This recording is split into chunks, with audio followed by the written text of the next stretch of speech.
Norfolk Ranger team was formed. It was put together by Conn Smythe for John S. Hammond's Madison Square Garden. It centered around playmaker Frank Boucher, with wingman Bill Cook, scoring champion in his first NHL year, and brother Bun.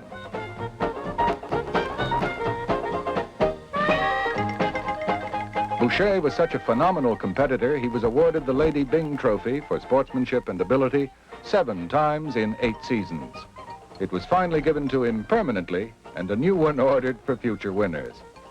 The sharp eye of Smythe fell on a muscle man, Ching Johnson, and a goalie from Port Arthur, Lorne Chabot.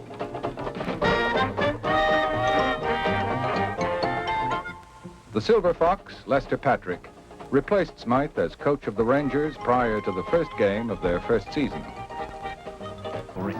The Canadians were a big drawing card at Madison Square Garden. The Canadians had some unusually high numbers in the backs of their jerseys. Some of the roughest hockey in the mid-1930s was played when those teams got together.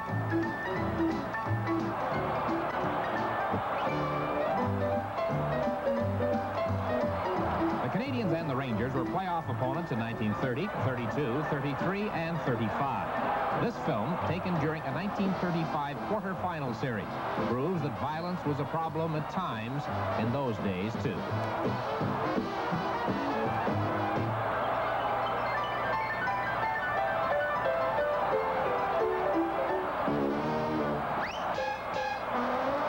Armstrong takes the pass. Armstrong right in, and he shot wide.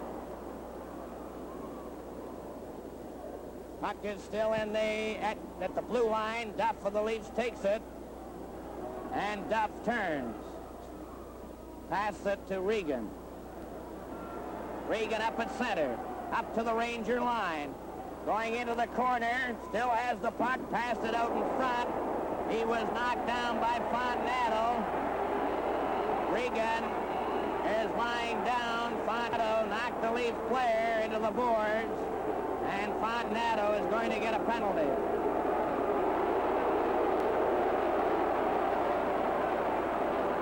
Now that Armstrong trying to get at Hanna. Fontanado of the Rangers.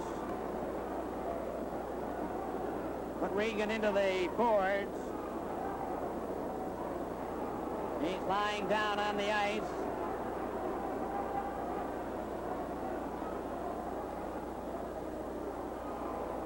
Regan may have been caught on the nose. Trainer Bobby Haggard is out on the ice talking to him. Referee is standing right by his side. Regan may have been knocked out. He's still lying there, rubbing the back of his head. The trainer, Bobby Haggard, is trying to get him on his feet. The players are all gathered around in a circle. Now then, Regan is slowly getting to his feet.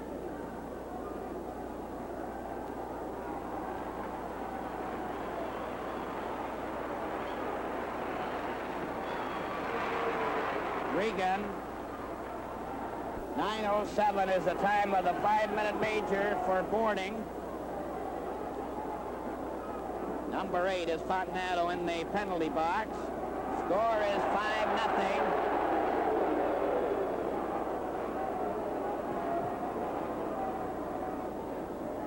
Regan is now going to the dressing room. And Harris now comes out with Eamon and Mahavlich. Price and Rayom remain on the defense.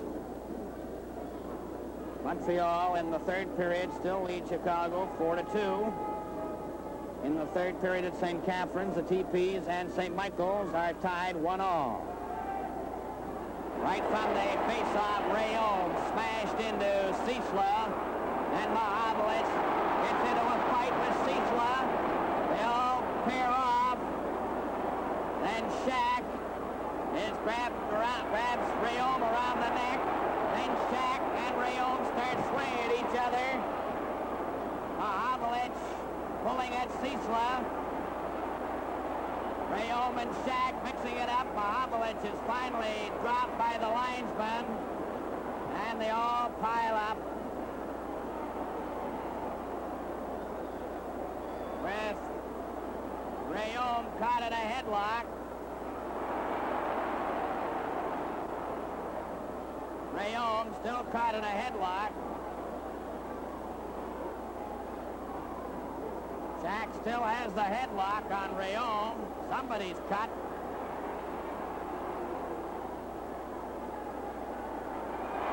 Now then, Price goes after Shack, trying to swing at him. Then Harris is knocked down by Howell.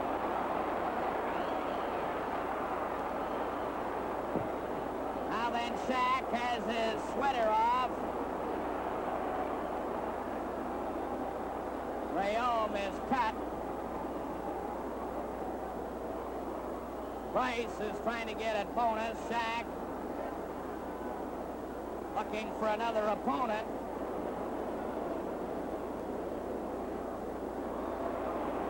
Shack still trying to mix it up with Rayom. Shack has been thrown out of the game.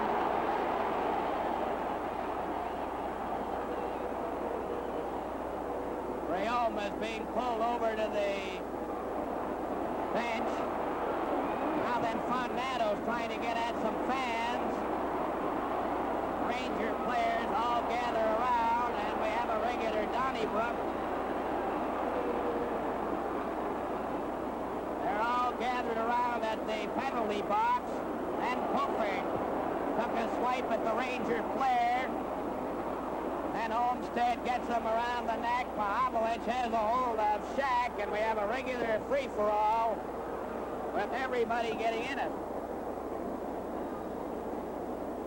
Fontnato trying to get at the fans in the box seats.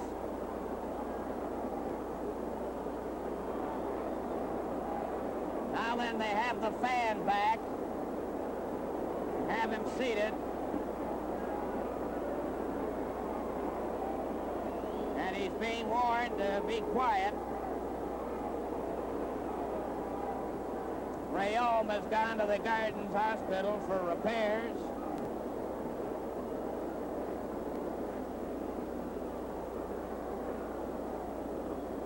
Fontnato is still at the back of the penalty box.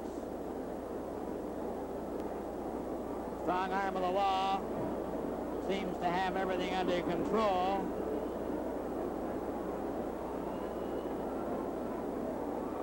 Now then, Fontnato goes back to the bench.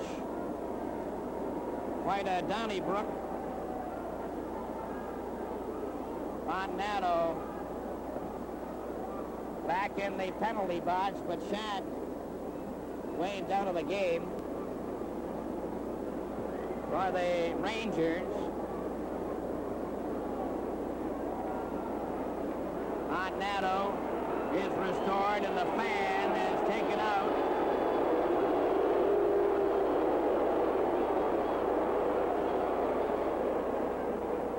Now then, the players are picking up their gloves.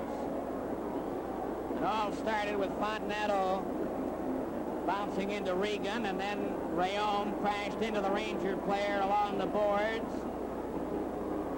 And that started a fight. Shack having a fight with Rayom. Rayom had a nosebleed. And they finally restrained him. Took him over to the Leaf bench. Shack then took on Price, lost his sweater. Rayom tried to come back after Shack, but they finally subdued him. Then Fontnato went after a fan in the box seats back of the penalty box, and that brought everybody on the ice. The score, incidentally, is 5-0 for the Maple Leafs. And we'll wait to see what penalties are assessed at this time. The New York Rangers, wearing white uniforms, face off against the league-leading Red Wings at Olympia Stadium, Detroit. The New Yorkers are still looking for their first win on Motor City ice. Left wing Tony Leswick leads a Ranger attack on the Red Wing goal, but the New Yorkers' bid is stopped when Don Raleigh loses the puck and the...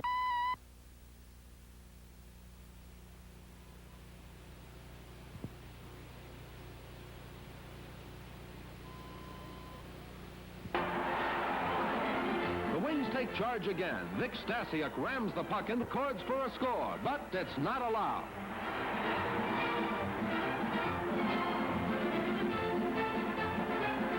Howie and Ed Coleman of the Rangers continue the classic style of discussion in the game of hockey.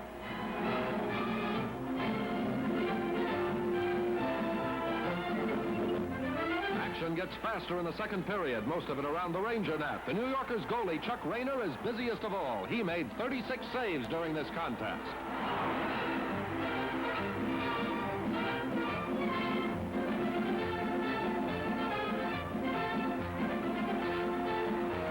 Near the end of the period, the Rangers fashion another attack. They move downrange. Then it's over to Buddy O'Connor, who slams it in for a goal. That ties it up at 1 apiece.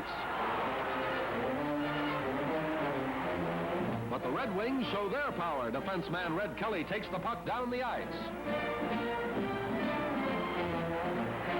Gordie Howe tallies as the Red Wings win 3-2 and tighten their grip on first place. Hockey night in the Garden, the New York Rangers versus the Canadiens, the Flying Frenchmen of Montreal. There's the opening face-off. The Rangers, of course, are wearing the white jerseys here on their home ice in New York. But those are the Canadians who are moving the puck. Harvey Gamble takes it across the blue lines.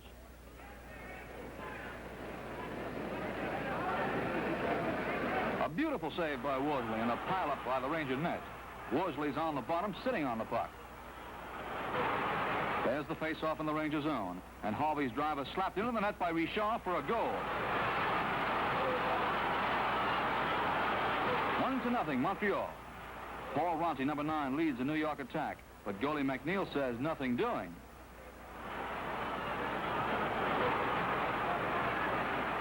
And now it's Montreal on the offense, but coming up is another excellent stop by the New York goalie. And he holds the puck. The Rangers keep hammering at Montreal.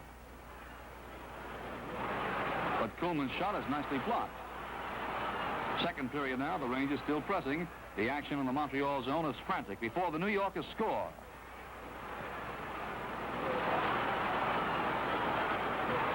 Hergesheimer makes it. And the score is tied up at 1 last period. The Rangers on the attack. No goal that time. Again, the Rangers. Ronti, their most valuable player, with the puck. There's a mix-up near the blue line, but Murphy comes out with the rubber. And now there's a score for New York. 2-1 for the Rangers. Let's watch the Rangers in slow motion. Dean Prentice, number 17, passes back to Howell, whose shot is blocked perfectly by the Canadian goalie.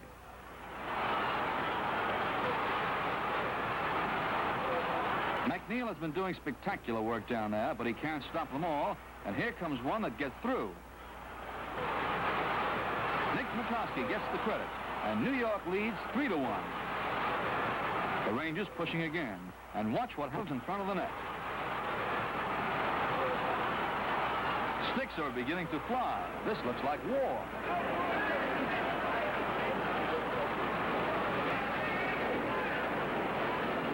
They're still fighting. Watch the right side of the screen. The climax comes when Maurice Richard cuts a 2-inch gash in Eddie Coleman's scalp. Eddie's okay, but he needed 8 stitches.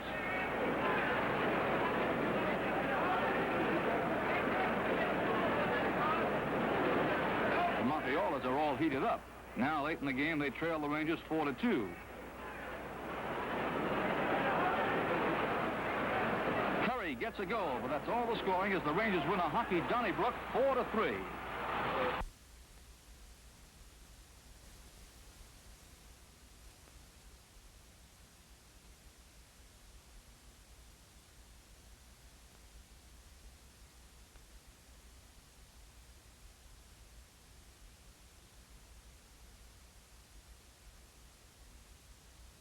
Au centre, numéro 17, Albott à Bonin.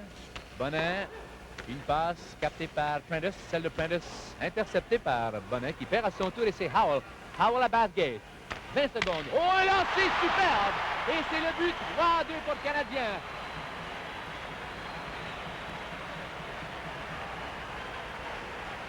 Certainement un des plus durs lancers qu'on a vu cette année. Qui a complètement surpris Plante. Bien dirigé à sa gauche et à environ 3 pieds et demi. Il a touché le bâton de Plante pour arriver. Doing a pretty good job looking after Gordie Howe. And I says, keep doing the same thing. And I said, if he starts giving you a rough time, I'm going to be right there tonight. All of a sudden, I turn around, and there's Louis got the gloves off, Gordie's got the gloves off, and away they went. He took a run at Gordie. He didn't know that Gordie had seen him out of the side of his eye. As Louis got next to him, Gordie turned and hit him flush in the nose. Knocked him dead cold. Smeared him. Life magazine got a picture of it. Lou's nose was on his left cheek, gashed here from uppercuts. Gordie said the next day, you know, my knuckle hurts. I wonder what happened last night. When I said to Gordie, why did you sneak punch Fontenato? He said, sneak punch? He was coming up on me from behind. He didn't know that I had seen him. I didn't sneak punch him. He just wasn't ready for me. Good vibrations. But while the Beatles sang Good Day Sunshine, the Rangers seemed frozen, fighting to keep warm deep in the winter of their discontent. But even during the darkest days of the league's cellar dwellers, a few bright stars shone through. Lorne Gump Worsley, totally fearless except when it came to flying. The Gumper was a winning goalie, but for 10 years he was enlisted in a losing cause. Traded to the Canadiens, he promptly won the Vezina Trophy and the Stanley Cup. Andy Bathgate was the first of the new era of superstars. His skills put him on the All-Star team 7 times and brought him the Hart Trophy as the league's most valuable player. Harry Howell was an All-Star and an Iron Man, playing 1,160 games, the most in Ranger history. Leapman Louis Fontenato wasn't made of iron, but the way he hit people, you wouldn't know it. Under coaches Doug Harvey, Muzz Patrick, and Red Sullivan, the Rangers wandered into the mid-60s, truly the lost tribe on the quest for the chalice. But the 1964 World's Fair came to town, and with spring here, could the cup be far behind? There seemed to be reason for hope. In 1960, a rookie named Gilbert came to the Garden. Bathgate, he shoots. Oh, Bathgate. It goes out over the blue line. Horton over here to Stanley. Stanley over the line. Comes back out over the blue line, and Gilbert races after it. Closing in, a pass in front for Henry. He scores! Henry from Gilbert. And it's tied up.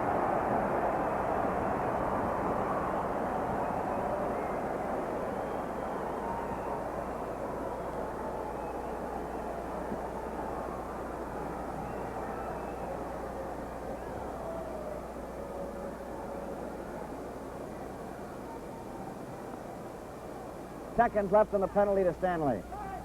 Shot it into the lead zone. Bauer catching it to Poupert. Poupert shot it, but not out. Mike McMahon moves up. His shot hit Brewer. He gets another try. Scores! Henry deflected that one, and it's 2-1 Rangers.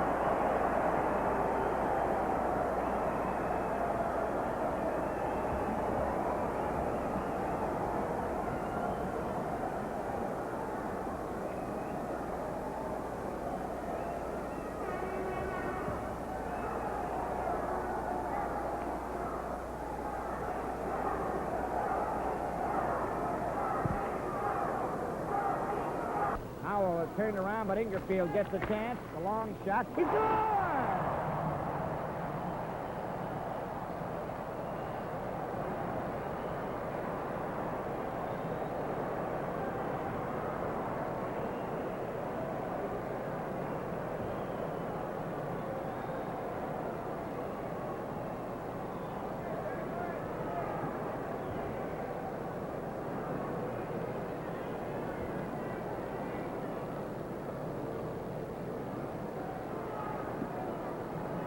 all set to go. Here's a shot by Nielsen that's wide. Bauer tipping it to Larry Hillman. He can't get it out. It comes in front of the net. Doug Robinson takes his shot. Another shot. And it goes in the net. Ingerfield.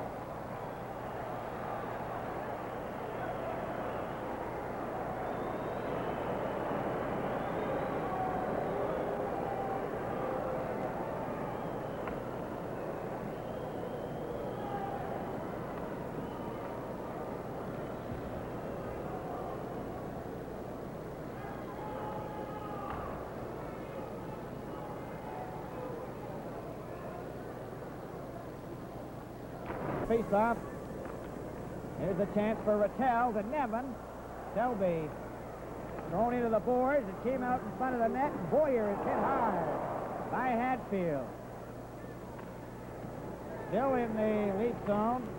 Hillman for Marcel Pronovo, and Selby gets it out over to the line, but not out. Then Boyer ran into Hatfield. And Boyer and Hatfield mix it up.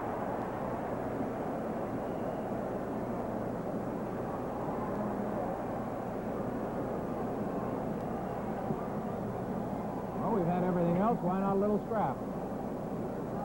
Had more of a wrestling match, Brad, eh? Well, this Boyer is a tough cookie. He's a little fellow, 160 pounds, but a real tough scrapper. Well, this game is coming to you from Maple Leaf Gardens in Toronto.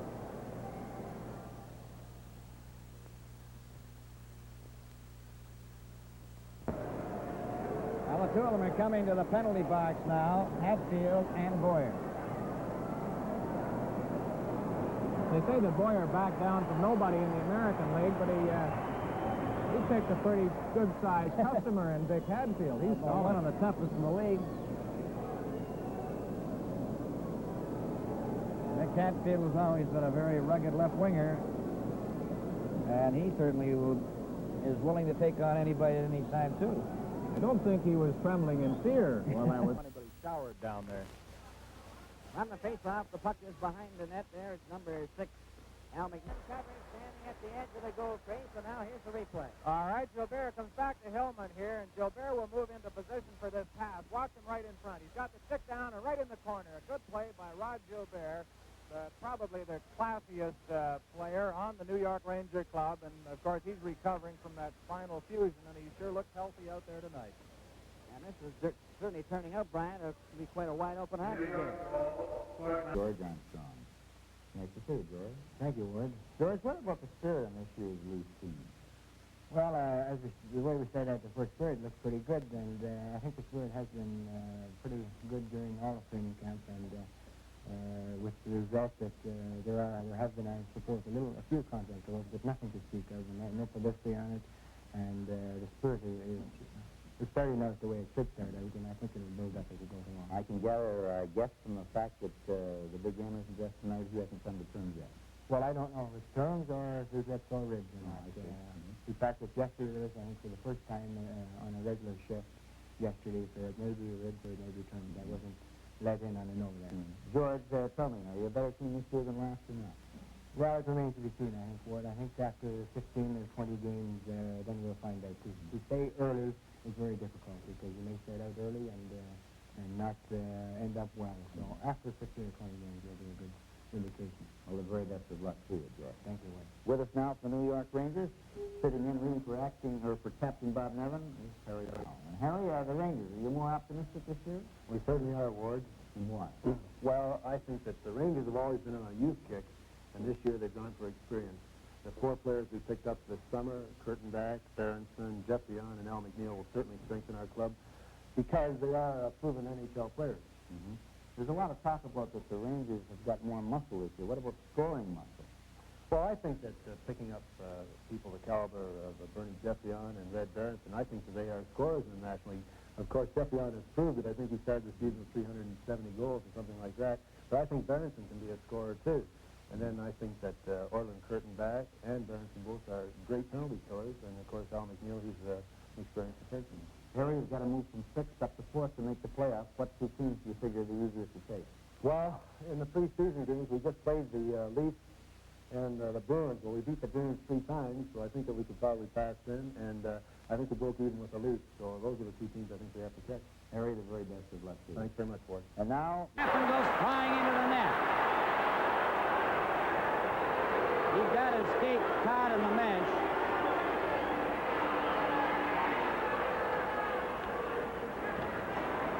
Martin feeds Walton. And Walton and Brown start swinging at each other. They're still swinging.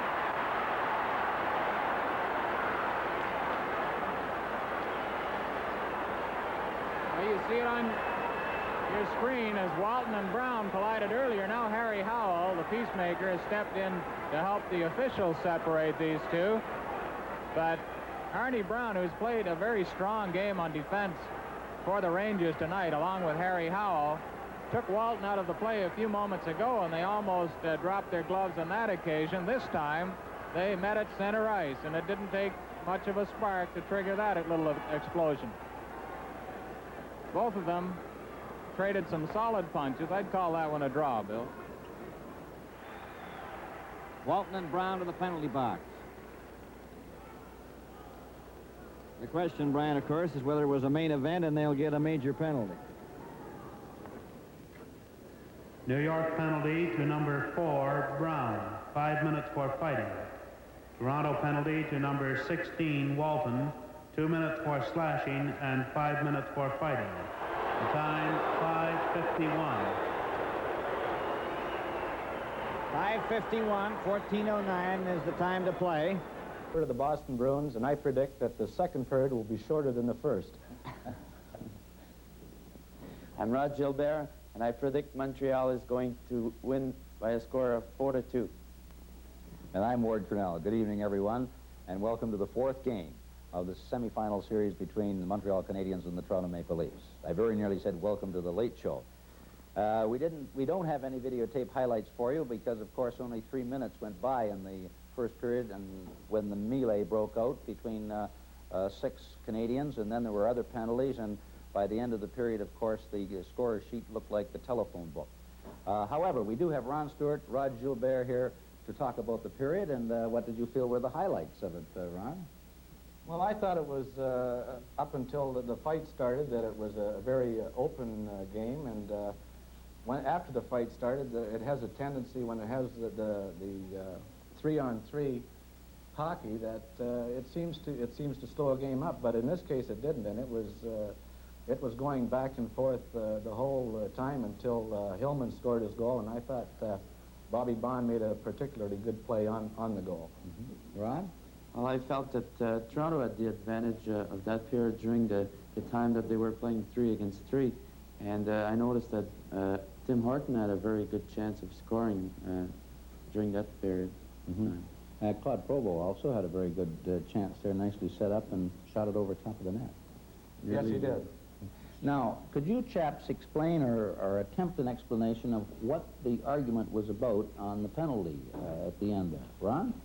The delay, you mean? Yes. Well, Rod and I were talking about it in the seats then. The only thing that we could come up to is that the double 5-minute penalties had expired because of, I believe it was about 4:37 of the period, and which made them up at 14:37. And the delay was, there was 2 minor penalties in the meantime, but still, 2 men should have got out of the box because their penalty time was up. Now then, towards the end of the period when Pronovo got his penalty for the Leafs, does he have to then wait his turn in the penalty box for his penalty to come up before it can start counting his 2 minutes? I believe so, Art. I think the 2 majors have to finish before his start. And I think that's what happened in this case. Mm-hmm. Now, these new timing clocks that they're thinking of, are they going to solve this problem now? This, I couldn't really say, Ward. I wouldn't want to guess on it. I think it should help a lot. Mm-hmm. But other than that, I don't really know. It does get confusing after you get more than 6 players in the penalty box, and you have the captains of both teams complaining, the coach complaining, every other player complaining. It doesn't give anyone a chance really to think out there. Mm-hmm. But as far as the new clocks go, they should help. They should help a bit. Mm-hmm. Rod, I also noticed that, as everyone else did, that Coach Imlach put on his skates. Now, if a coach puts on his skates and goes out on the ice, is that still against, would he still be penalized, or is there something magic about having skates on? Geez, I don't know. Well, that's Right. new to me, Ward. I think he would still be subject to the penalty, I would think. Yes, I believe so. Now then, in the fight, and I know neither one of you gentlemen get into fights, but why do they go for the sweaters, Ron? Well, once you get the sweater over someone's head, he can't see and his arms are tied up, and if you're swinging, you're fair game. Mm-hmm. But I mean, do you try to get the sweater in order to have an offensive advantage in the fight, or really to